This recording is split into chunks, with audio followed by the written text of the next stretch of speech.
Beep, beep, beep, beep, beep, beep, beep. Welcome to the Court of the EDI Jester, everybody. How are we? I hope you're okay. Buy me a coffee, blah, blah, super thanks, warrior teachers, the usual. We've got an update for you on something regarding the EHRC, the Equalities and Human Rights Commission. For those who don't know, or are elsewhere other than the UK, this is an organisation that's designed to help monitor and maintain the Equality Act's provisions. And it's run by a rather marvellous lady called Baroness Faulkner. And you'll see, I had a picture in the Dubras, has great taste in scarves, right? Okay, so Baroness Faulkner recently fought off a load of bullshit from, an internal grievance mining twats, right, who tried to get her fired. Hopefully they're going to fire them, because that's all you can do with these people now is fire them. You don't want them in the business. You don't want them in the organisation. They're useless. But this is fascinating. I mean, it just goes right to the heart of the fact that the EHRC was captured by nutters, right? The same as we're seeing with the civil service and unions, that these people are actually at the heart of some of this and they need to go. They're anti-reality wazzocks. I don't understand why the leadership aren't going, no, you're done. Go on, off you go. You're better off losing your organisation or your business than you are capitulating to these people, because you become, if you will, a bulwark, a fighting entity of their mad beliefs. You have to, because once you agree with one of it, they'll expect you to agree with all of it, and they will not go away, because they are obsessive, ideologically deranged, emotionally blackmailing grievance miners. That's all they are. Okay, so remember that. Now, here. From the Telegraph and the marvellous Hayley Dixon and Ewan Somerville. Ewan, Hayley, thank you. Published yesterday, right? Day before, whatever it was. Staff at the Equalities Watchdog told a school that they had to socially transition a pupil. It has emerged amid warnings that the organisation had been captured by gender ideology. The Equalities and Human Rights Commission warned a school that if it did not allow pupils to use single-sex facilities which matched their true gender identity, it would constitute an act of discrimination. That's what the EHRC told the schools. What's that about, eh? Let's tell schools crap, which is what they did. The letter has emerged after Baroness Faulkner, its chairman, successfully faced down a coup by activist staff.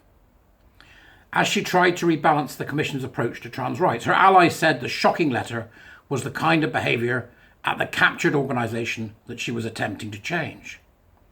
A source at the EHRC said, "Ideologues have captured the EHRC before Baroness Faulkner took over. We now know from the Cass Review on gender identity that social transitioning a child is not a neutral act."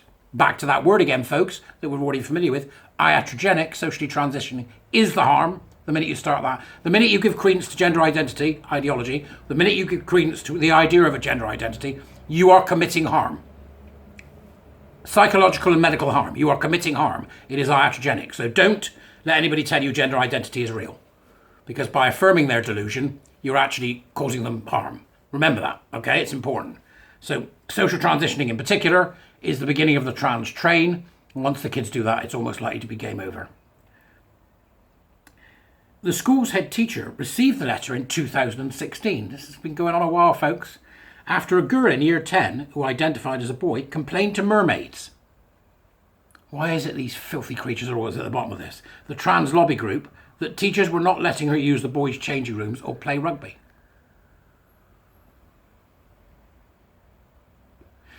Notice the conflation of the two things there.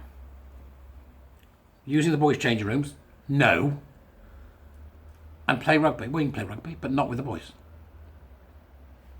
Because you'll get hurt, love. That's what'll happen eventually, you'll get hurt. After mermaids passed the complaint to the EHRC, the watchdog solicitor wrote to their teacher, urging them to support the child's gender transition. Who was the solicitor? What law firm do they represent? The solicitor sent passages from guidance used in Brighton and Hove. There we go. TQ plus Nutter Central, Brighton and Hove, which was not the area that the school was based in. Stating that trans people should be able to take part in PE, competition and sport days in a manner consistent with their gender identity. We now know that's not true. The EHRC employee then asked the school to confirm what they were doing to support the student's transition.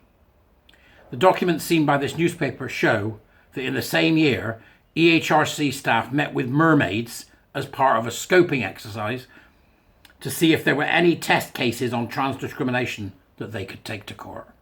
They became once again the tool of the TQ plus nuttery. Mermaids giving them details on how to take people to court. So they're not only interfering in medical things, mermaids, which we now know, and we don't offer medical advice. We obviously bloody did, because you were usurping doctors, weren't you, Susie? Right? We've now got them usurping the law. These people's arrogance knows no end. Rabid homophobia. That's what drives it. Rabid homophobia. Any legal action could have set a precedent, though it is understood that none of the cases that mermaids proposed were deemed suitable to pursue. They were looking for them. A year later, the EHRC attempted to produce its own school guidance. It enlisted mermaids and gendered intelligence. There's another bunch of upstarts. Another trans lobby group. What's wrong with them? The guidance seen by the Telegraph was said that a positive action strategy would be allowing children to use single-sex spaces that align with their gender identity, and pupils who are uncomfortable could use other facilities. Get your head around that. I'm going to read it again just so you can get your head around it. Positive action strategy. It's actually positive discrimination. We need to end positive action, by the way. It's in the Equality Act, isn't it? Positive action. We need to end that. We need to end it. It's causing the problem. Positive action strategy would be allowing children to use single-sex spaces that align with their gender identity, and pupils who are uncomfortable could use other facilities. So we let the loon in, but in order to let the loon in, the others can use other facilities so the loon gets that facility. It's absolutely disgraceful, isn't it? Utterly disgraceful. It's probably some small confused child, not a loon. Am I being unfair? No. Yeah, I am, yeah. It's noted that changing a new name and pronouns was an important step in social transition. That's where the iatrogenesis takes its second step.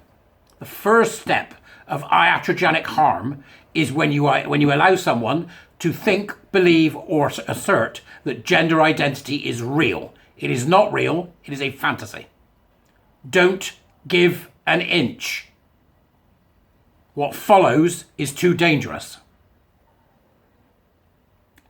It noted that changing a new name and pronoun was an important step in social transition, and said it could be considered discriminatory if a school did not change them at a pupil's request.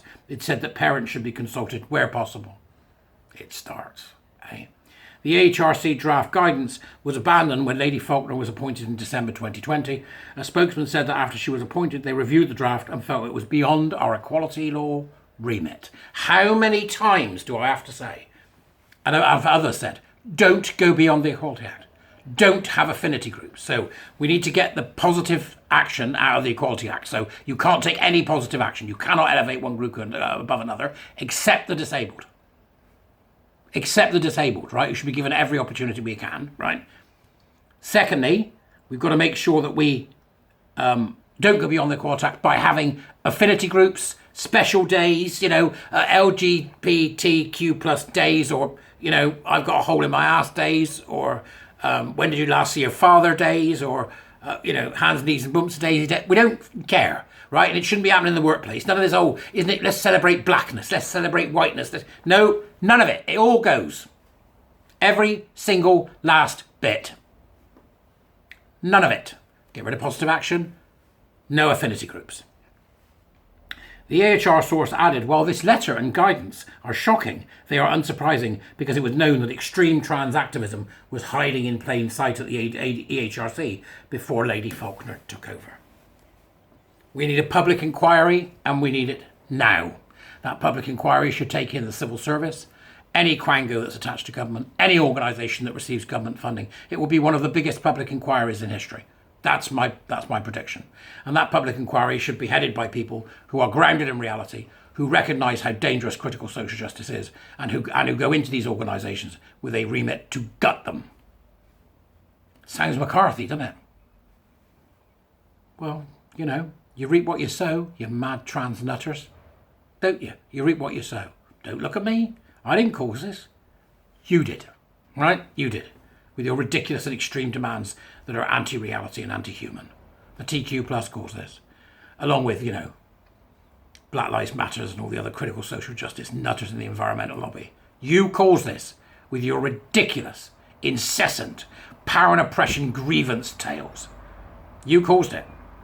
Everything that follows is on your head, but it's much more likely to hurt mine. Have fun, everyone.